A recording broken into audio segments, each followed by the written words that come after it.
Активисти и членови на владеачката ВМРО-ДПМНЕ оделе по домови во Прилеп и нуделе подкуп за гласови за изборите, обвини министерот за внатрешни работи Оливер Спасовски. Тој ова го изјави при посетата на СВР Битола и рече дека за овој случај имало пријава од граѓани, зашто, како што истакна, веќе е покрената кривична пријава.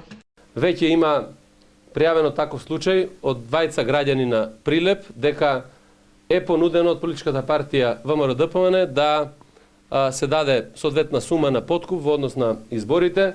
Направена е кривична пријава против еден сторител, известен е јавниот обвинител, земени се изјавите на записник и понатаму се преземаат мерки за разоткривање на целиот овој случај. Навистина недозволиво е да се случуваат вакви работи.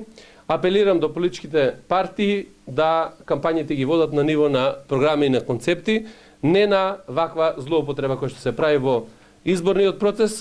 Ваквите обвиненија МВР ги заснова на снимени аудиоматеријали во кои се слуша како лице кое се представува од владеачката партија нуди 60 евра за да гласаат за нив, за, како што велат, да остане владеачката партија и натаму на власт.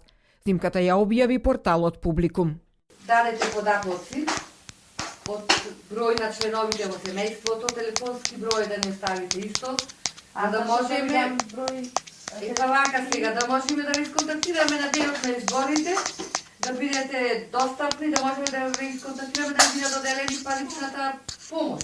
Не е вака, госпожо, грешно не сваќате, значи грешно, јас ви кажам. Ова не е подкуп, ова е на помош, така мала помош. Значи, вас ви помогнеме и вие нас. Значи да ја задржиме владеачкава партија, да бидиме на власт, да можеме да си помагаме. Сето ова се случува и покрај заложбите за кредибилни избори и подпишани декларации за фер и демократски избори. Министерот Спасовски покрај случајот со нудењето подкуп за гласови истакна дека биле регистрирани и случаи на учество на припадници на полицијата во изборна кампања на политичка партија. Сите треба да постапуваат крајно професионално и во интерес на граѓаните, а политиката да ја остават на политичарите. При тоа, најстрого ќе биде казнет секој полицаец што ќе учествува во предизборна кампања на било која политичка партија, рече Спасовски.